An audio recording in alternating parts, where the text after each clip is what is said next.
అందరికీ నమస్తే అండి. నా పేరు సూర్య. అయితే గత కొంతకాలం నుంచి ఈ వైసీపీకి సంబంధించిన యూట్యూబ్ ఛానల్స్ చాలా ఉన్నాయి. ఎన్నని చెప్పాలి, ఎగ్జాంపుల్ కొన్ని చెప్తానులేండి. వాళ్ళు ఏం ప్రచారం అంటే జనసేన కార్యకర్తలు వీళ్ళు 24 సీట్లు తీసుకోవడం వల్ల చాలా డిసప్పాయింట్ అయిపోయారు. ముఖ్యంగా కాపు యువతను టార్గెట్ చేస్తారు వాళ్ళు ఎప్పుడు. ఎందుకంటే ఓపెన్ ఫ్యాక్ట్ అండి ఇది. జనసేనకి కాపుల సపోర్ట్ ఎక్కువ ఉంటుంది, అవునన్నా కాదనుకున్నా. మనకు నచ్చినా నచ్చకపోయినా మనం చెప్పుకోవాల్సింది ఓపెన్గా చెప్పేసుకుంటే పోద్ది. వాళ్ళ ఉండే కంటే ఓపెన్గా ఉంటే మంచిది కదా. అసలు విలువలతో బతుకుతాం. అట్లీస్ట్ వాళ్ళు ఎప్పుడు ఏదో ప్రచారాలు చేస్తూనే ఉంటారు. మన టైమే దానికి సరిపోతుంది. ఎందుకంటే వాళ్ళ ప్రచారాలని మాట్లాడడానికి ఇది కాదు ఇది అని సర్దుకుని చెప్పుకోవడానికే మన టైం సరిపోతుంది. వాళ్ళ మనం ఎలాగూ చేయలేము. వాళ్ళ బ్రతుకు మనం బ్రతకలేము. వాళ్ళలా దౌర్భాగ్య బతుకు మనం బతకలేము. వాళ్ళ సిగ్గు వదిలేసి మనం అయితే బ్రతకలేము. వాళ్ళు కొన్ని వందల ఛానల్ పెట్టుకుని ఇదే పని పొద్దున్న సాయంత్రం దాకా ఇదే పని. ఒకటికి సమాధానం చెప్తా ఉంటే ఇంకొకటి వచ్చి మాట్లాడతాడు. జర్నలిస్టులు అని పేర్లు పెట్టుకున్నా కేఎస్ ప్రసాద్ గడని, చెంతా రాజశేఖర్ గడు ఎవడో ఉన్నాడు, ఆడు చాలా మంది ఉన్నారు. ఇక సాయి ఎవరు జర్నలిస్ట్ సాయి గారు, ఇంకా అందరూ వాళ్ళు. నేను ఆడు ఈడు అని ఎందుకంటానంటే వాళ్ళ మీద అయితే నాకు ఎట్టి గౌరవం లేదు. వాడు మనిషి కూడా, వాడిని కనీసం వాళ్ళని మనిషిలా కూడా నేను చూడను. మనుషులు అదో జాతి వాళ్ళు. వాడి అవసరాల కోసం సమాజం ఏమైపోయినా పర్వాలేదు అనుకుని, అసలు నువ్వు జర్నలిస్ట్ ఉన్నప్పుడు న్యూట్రల్గా ఉండాలి ఫస్ట్. నువ్వు అలా ఉండినప్పుడు నువ్వు ఎదవే అవుతావు. అందుకని నేను ఎదవంటా నాకు ఇబ్బంది ఏం లేదు. నేను అలాగే అంటాను కూడా. ఎదవ అనేది పెద్ద పదవి ఏం కాదు. కొంతమందికి నచ్చకపోతే ఐమ్ సారీ. అయితే కాపు యువతను టార్గెట్ చేసి కాపులు జనసేనకి సపోర్ట్ చేయట్లేదు, జనసేనకి ఒక సీటు కూడా రాదు ఆ టైప్లో అనలిస్టులని వీళ్ళని కూర్చోబెట్టి వాళ్ళ సైకో ఆనందం పొందుతున్నారు. పొద్దున్న సాయంత్రం వరకు కూర్చోబెట్టి వాళ్ళ చేత మాట్లాడిస్తూ సైకో ఆనందం పొందుతూ ప్రచారాలు చేసుకుంటున్నారు యూట్యూబ్ ఛానల్స్లో. అయితే ఇప్పుడు మనం అందరం మనుషులం. We are all human beings, right? మనం అందరం మనుషులము. మనిషిలాగా కాస్త ఆలోచించి మనిషిలా బతకడానికి ఇష్టపడేవాడు ఎలా బతుకుతాడంటే కాస్త విలువలు పాటిస్తాడు. రాజకీయం చేసినా కూడా, రాజకీయ నాయకుడిగా ఉండాలనుకున్నా కూడా కాస్త విలువలతోటి వీలైనంత వరకు ఒక్కొక్కసారి కాంప్రమైజ్ అవ్వాల్సి వచ్చినా, కాంప్రమైజ్ అయినా కూడా ఆ కాంప్రమైజ్తో రాష్ట్రానికో ఆ ప్రజలకో మంచి జరిగేలాగా చేయడానికి, ఉపయోగించుకోవడానికి ఎలా ఉపయోగించుకోవాలని ఆలోచిస్తూ చేస్తాడు. కాస్త మనిషిలే ఆలోచించేవాడు.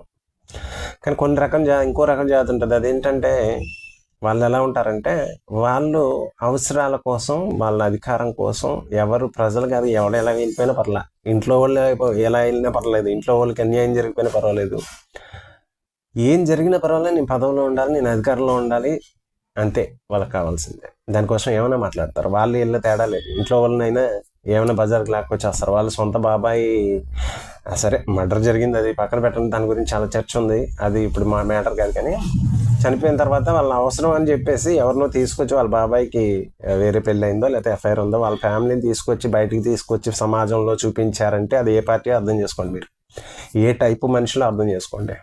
ఇప్పుడు కాపులు కుర్రాళ్ళు వాళ్ళు ఎవరికి ఓటు వేయాలి, ఎవరికి ఓటు వేయకూడదు, జనసేనకు ఒక సీట్ వస్తుందా లేదా అనేది ఎలాగో భవిష్యత్తు ఇంకో 2-3 నెలల్లో తెలుస్తుంది.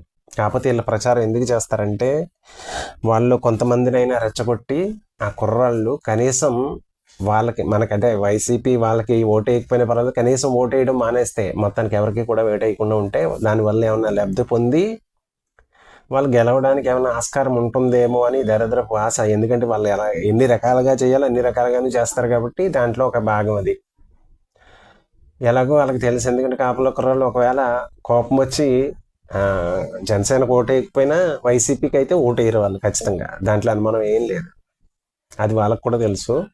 అందుకే వాళ్ళు ఏం చేస్తారంటే న్యూట్రల్గా ఉన్న వాళ్ళకి కొంతమందిని టార్గెట్ చేయడానికి ట్రై చేస్తారు. న్యూట్రల్గా ఉన్న వాళ్ళకు కూడా నాకు తెలిసి వాళ్ళకైతే ఓటేయరు. ఎందుకంటే అటువంటి పార్టీకి ఓటేయరు. మొన్న ఏమన్నా వేసి ఉండొచ్చు అంతకుముందు, ఒకసారి ఛాన్స్ ఇద్దామని. ఇప్పుడైతే వేయరు. వ్యతిరేకత ఓటు నుంచి కూడా వేయరు. నేను 100% ఇదైతే క్లారిటీగా చెప్పగలను. ఆ టైపు మనస్తత్వం ఉన్న మనుషులకి ఓటు నిజంగా ఎవ్వరు కూడా మనిషిలా ఆలోచించేవాడు ఎవడో వేయదు. ఓపెన్ స్టేట్మెంట్ ఇది. నిజమైన మనిషిలా నాకు మొహమాటం లేదు చెప్పడానికి. నిజమైన మనిషిలా ఆలోచించేవాడు ఎవడో కూడా పట్టికైతే ఓటేయడు. నేనైతే ఎప్పటికీ నా జీవితంలో ఒక మనిషి ఏంటో తెలుసుకోవడానికి ఎవరో చెప్తే నేను తెలుసుకోక్కర్లా, తెలుస్తుంది. ఆయన ఏంటి, ఆయన వ్యక్తిత్వం ఏంటో తెలియనంత అమాయకుడు నేనైతే కాదు. ఎలా ఎదిగాడు, ఎలా పైకి ఎదిగాడు తెలియనంత అమాయకుడు నేనైతే కాదు. అది తెలిసినా కూడా సపోర్ట్ చేసే అంత మూర్ఖుడు నేనైతే కాదు. అంత దరిద్రపు మనస్తత్వం నాకైతే లేదు. విలువలన్నీ వదిలేసి ఆ టైప్లో మేమైతే బతకం. మా నాయకుడైతే మాకైతే అలా నేర్పలేదు. అతను ఎప్పుడూ మాట్లాడినప్పుడు మంచి చెప్తా ఉంటాడు.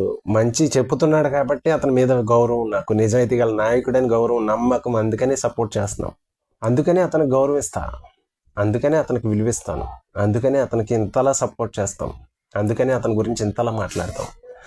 ఏమైనా చేయడానికి సిద్ధంగా ఉంటాం. మీ పార్టీలో ఉన్న వాళ్ళు మీకు ఇంతలా ఎంత సపోర్ట్ చేస్తారో నాకైతే తెలియదు. వాళ్ళు నిజంగా అంటే కొంతకాలానికి ఎవరైనా వేరే నాయకుడు వాళ్ళకి ఆల్టర్నేట్ దొరికితే అటు వెళ్ళిపోతారు. మాలో అయితే చాలామంది అలాగే ఉంటారు, నిలబడతారు. ఎందుకంటే నిజాయితీ గల నాయకుడు కాబట్టి. నువ్వేమైనా అనుకుంటావు, నువ్వెంత బురదైనా వేస్తావు. అవినీతి పరుడు, ప్యాకేజ్ తీసేసుకున్నాడు, అక్కడ ఏదో పొలం తీసేసుకున్నాడు, ఈ టైపు ఏమైనా చెప్పేస్తావు నువ్వు. ఆ చెప్పిన దానికి నీ నీ మాటలకైతే విలువ లేదు. నువ్వు మాట్లాడే మాటలకి అస్సలు విలువ ఉండదు. నీ పార్టీ మాట్లాడే మాటలకి అస్సలు విలువ ఉండదు. మీ ఛానల్లో, అటు యూట్యూబ్ ఛానల్లో ఐ డ్రీమ్ అని చెప్పేసి, ఈ హ్యా అని చెప్పేసి, ఈ హ్యా అని కొత్తగా ఎవరు పెట్టారు, నరసింహారావు అంట ఆడొకడు. ఐ డ్రీము, ప్రజా చైతన్యం అని చెప్పేసి ఏదో ఉంది, పీడీటీవీ, బోల్డ్ చాలా ఉన్నాయి.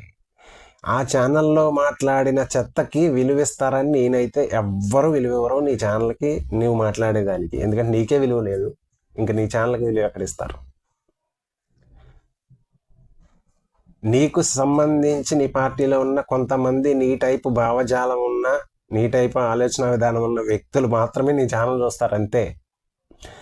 అలాంటి వాళ్ళు ఎప్పుడైనా చూస్తారు ఏంటి, ఏమన్నా ఇగో ఇలా మాట్లాడినప్పుడు నీ గురించి మాట్లాడాలి కదా మరి, అందుకని చూస్తూ ఉంటాను తప్పక. కొన్నిసార్లు అసలు నీ ఛానల్ చూడటానికే ఇష్టం ఉండదు నాకు, అంత చండాలం. నిన్ను అసలు మనిషిగానే చూడండి, నీ ఛానల్ ఎలా చూస్తాను నేను అంటే వాళ్ళని చెప్తున్నాను నేను. నీ అవసరాల కోసం జర్నలిజాన్ని లేకపోతే అనలిస్ట్గా చేసే ఆ గౌరవమైన వృత్తిని అమ్మేసుకున్న నిన్ను నేనైతే మనిషిలాగా ఎప్పటికీ చూడను. మనిషి అనేవాడు ఎవడో కూడా చూడటం. నువ్వు ఎవరికైనా సపోర్ట్ చేయి, ఎవరికి సపోర్ట్ చేసినా సరే, చేయకూడదు కదా. నీ వృత్తి నువ్వు సవ్యంగా చేయనప్పుడు దైవం లాంటి వృత్తి, తల్లి లాంటి వృత్తిని అమ్మేసుకుంటున్న పనికిమాలిన ఎదవలకి గౌరవం ఎలాగ ఇవ్వాలనేది నాకు తెలియదు. మరి నాకు అలా ఎక్కడా నేర్పలేదు, స్కూల్లోనూ నేర్పలేదు. నీ అవసరాలకు నీ ఇలాంటి వాడు నేర్పాలని చూసినా నేను నేర్చుకోలేదు. నాకు స్కూల్లో ఎక్కడా నేర్పలేదు. నాకు రాజకీయ పార్టీకి సంబంధించి నేను ఒక నాయకుని ఫాలో అవుతున్నా, నాయకుడు ఎక్కడ చెప్పాలి అలా ఉండమని. జర్నలిస్టులు అంటే ఎలా ఉండాలి, అనలిస్టులు అంటే ఎలా, మీ అవసరాల కోసం పోనీ ఇంటర్నల్ మీటింగ్లో అయినా ఎప్పుడైనా చెప్పలా. అదే అంటున్నాను. ఒకసారి వెళ్ళాను నేను ఇంటర్నల్ మీటింగ్లో కూడా, అంటే ఫస్ట్ స్టార్టింగ్ టైంలో నేను ఎగ్జామ్ రాశాను దానికి. 2014 తర్వాత కొంతకాలానికి వాళ్ళు దాని కార్యకర్తల కింద సమన్వయకర్తలు ఆ టైప్లో తీసుకునేటప్పుడు ఎగ్జామ్ పెట్టారు. అప్పుడు నేను వెళ్ళి రాసా. అప్పుడు ఇంటర్నల్ మీటింగ్లో కూడా ఆయన ఎప్పుడు విలువలే నేర్పాడు. అందుకని అప్పటి నుంచి నేను ఫాలో అవుతూనే ఉన్నా. ఓకే, నేను ఆ కమ్యూనిటీ అయ్యి ఉండొచ్చు, ఆ కమ్యూనిటీ అయినంత మాత్రం అందరూ సపోర్ట్ చేయట్లేదు కదా. ఇప్పుడు కాపులు అందరూ సపోర్ట్ చేసేస్తున్నారు, కాపులు మాత్రమే సపోర్ట్ చేయాలి, చాలా కులాల నుంచి ఉన్నారు. కానీ అతను మంచి వ్యక్తి కాబట్టి, అతని భావజాలం నచ్చింది కాబట్టి నేను సపోర్ట్ చేస్తున్నా. నాకు నచ్చి, అలాంటి వ్యక్తిత్వం ఉన్న మనిషి కాబట్టి నాకు నచ్చి నేను సపోర్ట్ చేస్తున్నా, అంతే. అలాంటి వాళ్ళు చాలామంది ఉంటారు. నువ్వు చెప్పేసేవని కాపులు ఎవరు ఓటేయరో, లేకపోతే ఇంకొకరు ఓటేయరో, జనసేన కార్యకర్తలు ఓటేయరు, వాళ్ళకి ఒక సీటు కూడా రాదు. గెలుపు ఓటములు సహజం. గెలిచినంత మాత్రం నువ్వు ఉత్తముడు అయిపోవు, ఓడిపోయినంత మాత్రం పవన్ కళ్యాణ్ అవినీతిపరుడు అయిపోడు. ఇప్పుడు అలా అయితే హిట్లర్కి చాలా గౌరవం ఇవ్వాలి. పవన్ కళ్యాణ్ ఓడిపోయినా సరే అతని నిజాయితీకి, నిబద్ధతకి చరిత్రలో అతనికి ఒక గుర్తింపు ఉంటుంది. నీకు ఉంటుంది ఒక గుర్తింపు. ఆ గుర్తింపు వేరే గుర్తింపు. నువ్వు గెలిచినా కూడా, ఒకవేళ ఫ్యూచర్లో గెలవకపోయినా, ఎప్పటికీ ముఖ్యమంత్రి కాకపోయినా, బై సపోజ్ చెప్తున్నా ఉదాహరణకి, పవన్ కళ్యాణ్ అనే వ్యక్తికి ఉన్న గుర్తింపు, అతని నిజాయితీకి ఉన్న గుర్తింపు నీకైతే ఉండదు ఎప్పటికీ. ఇది నేను నీ మీద కోపంతో చెప్పట్లా, నీ క్యారెక్టర్ అది కాబట్టి చెప్తున్నా, మీ వ్యక్తిత్వం అది కాబట్టి చెప్తున్నా, మీ ఆలోచన విధానం అది కాబట్టి, తెలుసు కాబట్టి చెప్తున్నా, అంతే. తెలియకుండా మీరు ఏదో బయటకు వచ్చి ఇలా చెప్పి అలా చెప్పి మా అక్క మా చెల్లి అంటే మీరు ఉత్తములు అయిపోరు కదా. ఓకే అండి.